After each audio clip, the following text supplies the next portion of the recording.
Ele orou por quem? Orou por quem? Me acompanha, vocês fazem isso. Então vem aí, almoço, está sentado, orou por quem? Orou por si. E dá força. Se você ler até o verso 5, você vai ver ele orando por si, pedindo a Deus força e bom de verbo para ele poder suportar a cruz. Depois de orar por si, verso 6, ou melhor, vou ler o verso 9, por uma questão de tempo. Verso 9: é por eles que eu rogo, não rogo pelo mundo, mas por aqueles que me deste, porque são teus. Agora ele orou por quem? Ele começou a oração sacerdotal pedindo por si. Depois de pedir por si, ele pediu por quem? Quem que eram esses? Discípulos. Ele começa a oração sacerdotal orando por si, depois ele ora pelos, verso 20: não rogo somente por estes, mas também por aqueles que vierem a crer em mim por intermédio da sua palavra. Por quem que ele orou? Ele começou orando por si, depois ele orou pelos discípulos, e depois ele orou por quê? Orou por você? Vocês sabem que é muito comum, aos finais de cultos, nas igrejas, nós recebemos papeizinhos como esse. É praticamente todo culto, toda igreja que eu vou, igreja com o pastor de Avô, com vocês que são pregadores também, é comum recebermos papéis como esse. Esse aqui é de uma irmã, de uma outra igreja, e ela pediu aqui oração pelo filho dela. Minha pergunta para vocês: eu devo orar por esse pedido? Sim. Sim ou não? Por quê? Que diferença vai fazer se orar ou não? Faz diferença ou não? Você ora por todo mundo que te pede? Assim, só para refletir, ora ou não? Por que eu devo orar por esse pedido? Por algumas razões eu quero apresentar para vocês. Primeiro, a palavra de Deus, Efésios capítulo 1, verso 15 e 16, diz assim: por isso também eu, tendo ouvido a fé que há entre vós no Senhor Jesus e o amor para com todos os santos, não cesso de dar graças por vós, fazendo menção de vós nas minhas Efésios. Filipenses 1: dou graças ao meu Deus por tudo que recordo de vós, fazendo sempre com alegria súplicas por todos vós em todas as minhas orações. Olha Colossenses: damos sempre graças a Deus Pai de nosso Senhor Jesus Cristo, quando oramos por vós. Um pouquinho mais, Colossenses: por essa razão também nós, desde o dia que ouvimos, não cessamos de orar por vós. Abraão orou por Sodoma e Gomorra, Moisés orou pelo povo rebelde no deserto, Jó orou pelos seus amigos, se é que eu posso dizer amigos, né? Daniel orou pelo povo de Babilônia, Jesus por Pedro, Paulo pelas igrejas. Sabe por que eu devo orar por esse pedido aqui que me foi entregue? Porque a oração intercessora é bíblica. Orar pelos outros não é ideia de um pastor, não é um projeto de uma igreja. A oração intercessora é um plano da palavra do Senhor. Ficou claro assim? Se você gosta de história, não precisa gostar muito, mas se tiver aí um interesse ainda que pequeno, você vai se lembrar que os bombardeios de Hitler estavam atacando as posições das forças aliadas. Sua divisão de tanques estava avançando através da Europa. As forças aliadas estavam encurraladas do canal inglês. Retroceder parecia impossível. Irmãos queridos, quem gosta de história sabe que houve um momento na Segunda Guerra Mundial que Hitler ia dominar o mundo. Era só uma questão de tempo. Ele já havia devastado a Europa. Era só questão de tempo e ele ia dominar a Inglaterra. Nesse contexto, Winston Churchill disse: nesta noite as luzes da Europa, ele ia dominar o mundo. Mas de repente começou a chover do lado continental da Europa. Era algo extraordinário naquela época do ano. A intensidade da tempestade reduziu tremendamente a velocidade dos tanques de Hitler.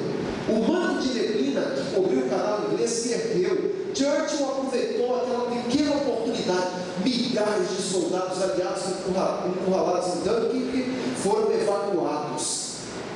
Durante as várias semanas anteriores, as luzes das igrejas rurais estavam acesas através de todo o canal de Besta. Me diga uma coisa, como explicar essa chuva? Até hoje, os historiadores se dividem em como chover tanto naquela época do ano, não era época de chuva. O que os historiadores não querem aceitar é que durante várias semanas as igrejas estavam com as luzes acesas. Os pastores aí haviam convocado os membros de suas igrejas para orar, e eles foram a centenas, homens, mulheres, crianças, buscaram a Deus incessantemente e intercedendo para que Deus operasse um milagre. E a história diz que as repartições públicas foram fechadas para oração, parlamento fechado para oração, professores pararam as suas aulas para oração. Sabe por que eu demorava por esse pedido que me foi feito aqui? Porque a oração intercessora é bíblica, e porque a oração intercessora muda os rumos da história, e nós temos visto isso e somos prova disso. Há mais de 200 estudos publicados sobre religião e cura, mais de 200. E muitos deles se concentram na relação entre a oração intercessora e a cura. Vejam esse estudo que foi feito pelo Dr. Bird, renomado cardiologista de São Francisco. Ele estudou atentamente a oração e a cura. Tomou ao acaso um grupo de 393 pacientes em São Francisco. Esses pacientes haviam submetido fazia pouco tempo a uma cirurgia de ponte safena. Esse é o estudo. Então o doutor tomou 393 pessoas recém-operadas, ponte safena, e o que ele fez? Vejam que o Dr. Bird os dividiu em dois grupos. Um grupo por quem não se orava e outro grupo por quem se orava.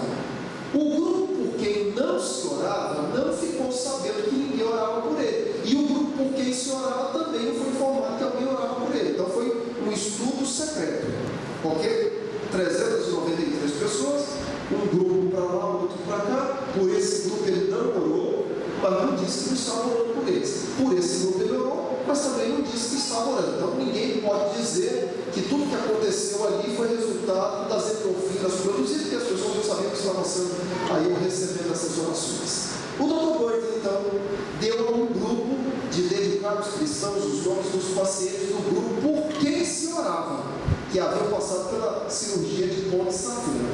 O grupo por quem se orou restabeleceu-se mais rápido, precisou de menos medicamento e teve menos complicação no processo de cura.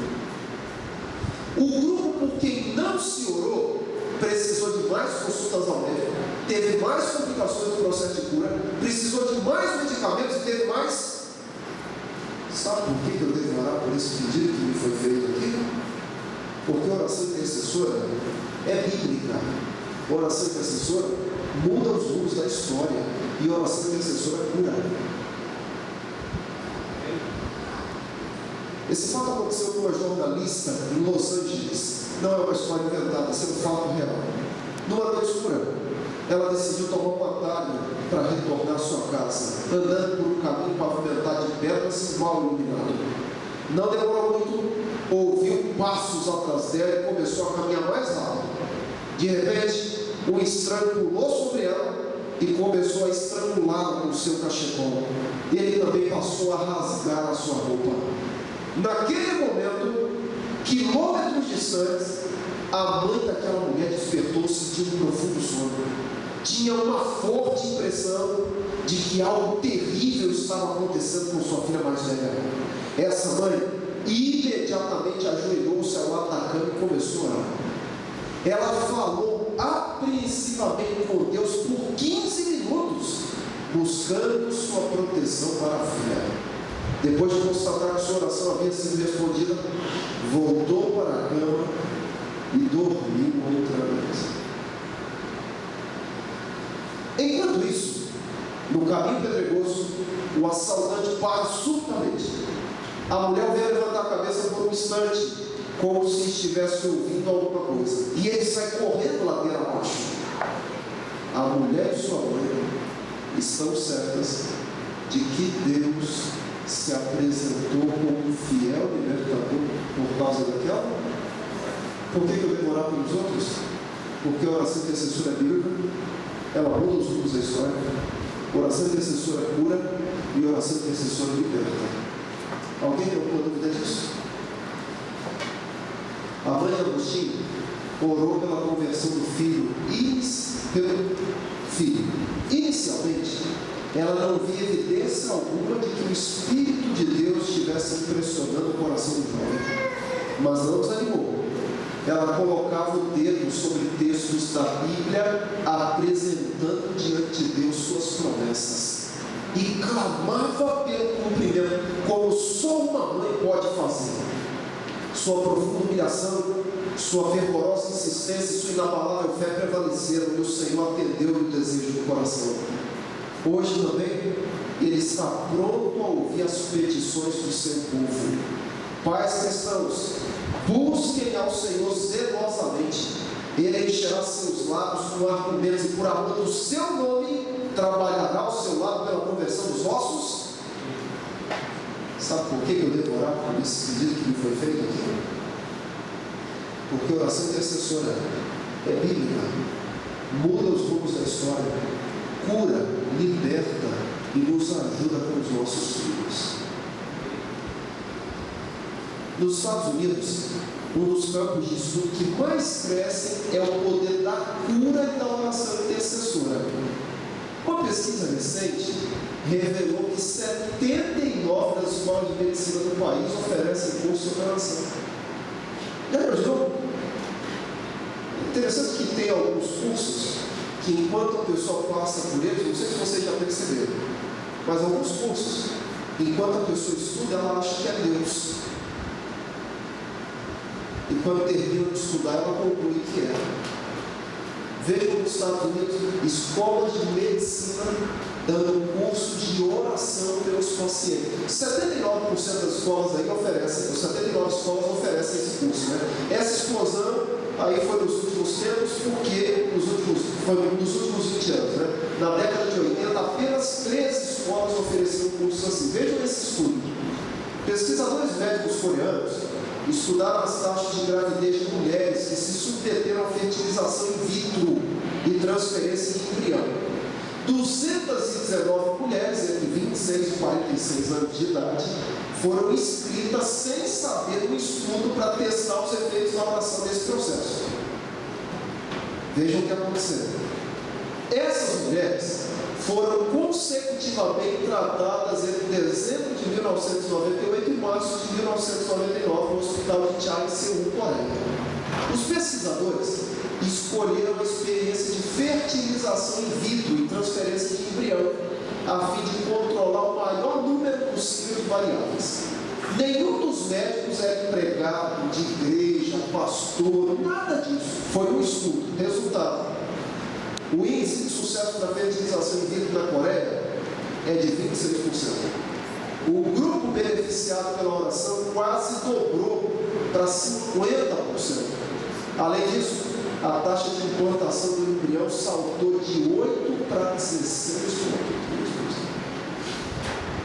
Por que é que eu devo orar por esse pedido que me foi entregue? Porque a oração intercessora é bíblica, muda os rumos da história, cura, liberta, nos ajuda com os nossos filhos, e a oração é poderosa, muito poderosa. E a revelação do Senhor diz assim: comecem a orar por pessoas, acheguem-se a Cristo bem próximo ao seu lado ensanguentado, seja a sua vida adornada por um espírito manso e quieto, e acendam a Ele suas fervorosas orações, contritas e humildes petições em busca de sabedoria, a fim de terem êxito em salvar quem? Não somente assim? Mas por que é que eu devo orar por esse cidadão aqui? Ele não quer nada com Deus? Passou a noite última bebendo no baile, eu chamei para vir à igreja inúmeras vezes, ele não quer vir à igreja, ele não quer saber de nada. Por que é que eu devo orar por ele? Vocês não acham que Deus está aí fazendo de tudo para abençoar as nossas famílias, quer oremos por elas ou não? Está ou não? Deus também não está aí fazendo de tudo para abençoar os nossos amigos, governo, nação, quer oremos ou não? Está fazendo? Sim. Será que Deus depende tanto das nossas orações? Se eu orar, vai fazer alguma diferença ou não? Se eu orar por esse cidadão, vai fazer alguma diferença ou não? Sim. Irmãos, no céu, Lúcifer fez 2 acusações para Deus. Quais foram? No céu, Lúcifer, não estou falando do diabo, Lúcifer no céu fez 2 acusações para Deus. Quais foram? Primeira acusação: ele é injusto, toma as decisões do jeito dele, faz tudo do jeito dele, não ouve ninguém, ele é injusto.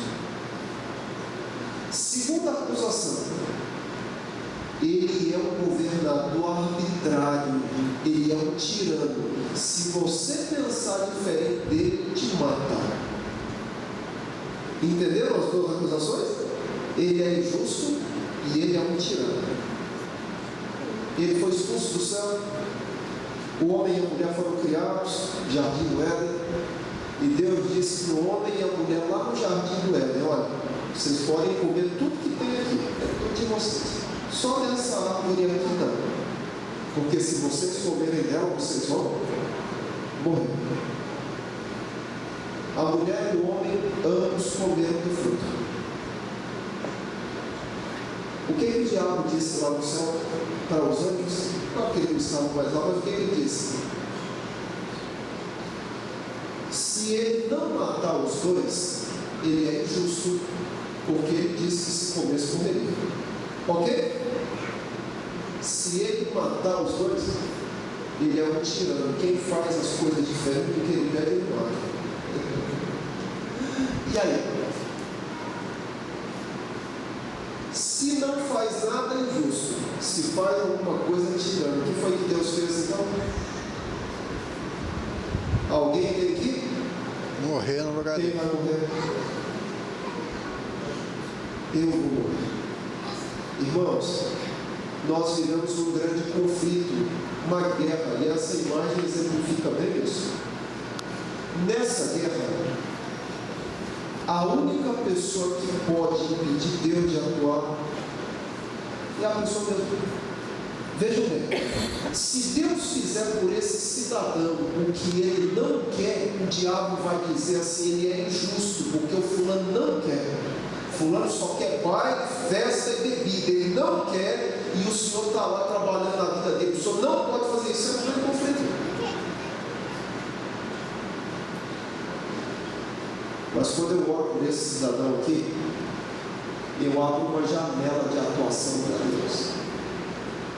Deus pode se abaixar no ouvido dele e dizer assim: ó, fulano, o que você está fazendo ali? Você nunca conheceu ninguém que deixou o vício do álcool no momento passado?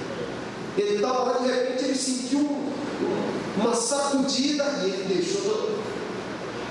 Quando eu oro por ele, Deus pode trabalhar na vida dele. Quando o diabo diz assim: o senhor não pode, Deus diz assim: posso sim, porque o ego está orando. Você entende o que é a oração intercessora? Por isso, a orientação da serva do Senhor é: separe períodos específicos só para a intercessão. Olha o que Jesus fazia. Tendo se levantado alta madrugada, saiu e foi para um lugar deserto, e ali, quem não tem horário de oração, não ora. Impressionante. A minha sugestão para você é a minha sugestão para a minha família, é o que a gente faz, tem que ter horário. O caso é assim, ó, 6 da manhã, é horário de oração, desperta o celular todo mundo. 9 da manhã, domingo, para tudo, desliga tudo, é hora de oração. 8 da noite, desliga tudo, hora de oração. Para quem não tem lugar de oração, momento específico, não ora. E não é só lugar específico, tem um lugar privativo para estar só com Deus, mas Deus também ora para isso, vê? Uma das maiores mentiras de Satanás é que nós não temos tempo para orar, mas todos temos tempo para dormir, comer, respirar. Tão logo percebermos que orar é tão importante como dormir, comer e respirar, ficaremos admirados com o quanto teremos de tempo a mais para. Na tua casa tem um cantinho da oração? Tem um lugar? Todo lugar, quem tem todo lugar não é lugar nenhum. Eu tenho 2 filhos pequenos, né? Tenho um filho de 3 anos, uma filha de 1 ano. Se a gente tiver um lugarzinho que a gente para aqui daquela hora e vai para lá, tem na tua casa? Hora e lugar. Quem não tem, não ora. Jesus intercedia por pessoas específicas. Olha, Jesus dizendo para Pedro: Pedro, o diabo quis te permear, mas eu orei. Senhor, abençoa todo mundo. Por quê? Essa oração a gente faz, a gente não lembra todos os pedidos, não tem como lembrar, mas é diferente. Eu tenho um filho de 3 anos, Pedro. Senhor, abençoa Pedro. Pedro está num momentozinho que ele não quer comer verdura. Cuida do Pedro. É diferente ou não? Abençoa a Cristina, minha vizinha, está com dificuldade no casamento. Cuida dela. Jesus orava por Pedro: eu orei por você. É assim, ó, lugar, hora e nome. E mais, eu não quero criar uma regra de oração aqui, mas as orações de intercessão de Jesus, com frequência, eram feitas em voz alta. Não estou dizendo que você tem que orar só em voz alta, que só oração em voz alta, nada disso. Mas o livro Desejar Todas as Nações, falando dos momentos de oração de Jesus, diz assim: ao som da fervorosa oração, todo o exército de Satanás treme. Tem o hábito de orar naquele lugar, por aquela pessoa, naquela hora, em voz alta. Esses são conselhos de Jesus. E a palavra de Deus em 2 Crônicas, capítulo 7, verso 14, diz assim: se o meu povo, que se chama pelo meu nome, se humilhar e orar e me buscar e se converter dos seus maus caminhos, então eu ouvirei do céu, perdoarei os seus pecados e sararei a sua. Você conhece alguém que precisa da sua oração? Conheces alguém que precisa da tua oração? Quantos conhecem? Deixa eu ver a mão. Todos conhecem. Eu queria reservar 3 minutos dessa minha fala para você orar. Vamos parar de falar de oração, vamos orar. Porque falar, nós falamos bem. Vou colocar uma música de fundo, num som não muito alto. Deixa eu ver se ela vai voltar para o meu clipe aqui. Eu acho que eu vou precisar da tua ajuda e dar um clique. Ok, vai rodar. Nós vamos ficar em silêncio por 3 minutos para você orar. Mas é orar por gente específica. Abençoa ele, ela. Vamos ter uma música aqui, um volume não muito alto. Deixa eu colocar a música para nós começarmos a oração. Ok, eu acho que agora vai dar. Vou dar mais um clique.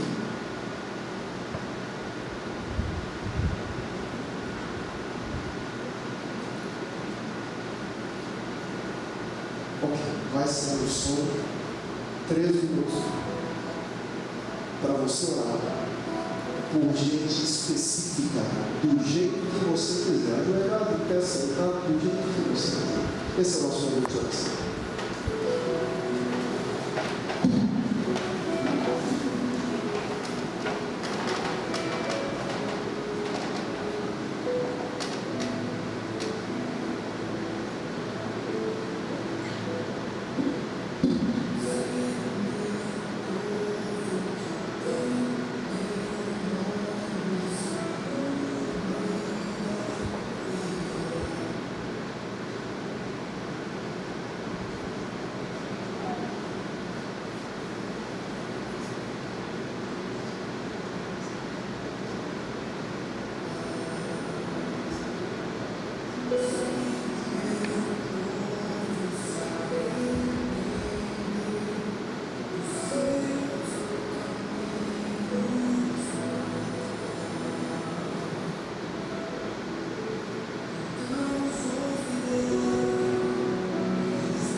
3 minutos e 50 de oração foi muito tempo para você?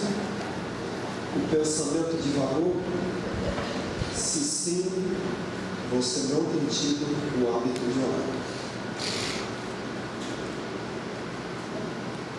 Quero terminar com um pensamento do livro Caminho a Cristo. A oração é a resposta para cada problema da vida. Ela nos põe em sintonia com a sabedoria divina, a qual sabe como ajustar cada coisa perfeitamente. Às vezes, deixamos de orar em certas circunstâncias, porque a nosso ver a situação é sem esperança. Mas nada é impossível com Deus. Nada é tão emaranhado que não possa ser remediado. Nenhuma relação humana é tão intensa que Deus não possa trazer a reconciliação e a compreensão. Nenhum hábito é tão profundamente enraizado que não possa ser vencido. Ninguém é tão fraco que ele não possa tornar forte. Ninguém é tão doente que ele não possa curar. Nenhuma mente é tão obscura que ele não possa tornar brilhante. Se alguma coisa nos causa preocupação ou ansiedade, paremos de propagá-la e confiemos em Deus por restauração, amor e poder. Vamos orar. Nosso Deus e Pai, a nossa oração nessa tarde, a nossa súplica ao Senhor é: ensina-nos a orar. Que a nossa vida seja uma vida de oração como era do Senhor Jesus Cristo. Nós suplicamos o nome de Jesus. Amém.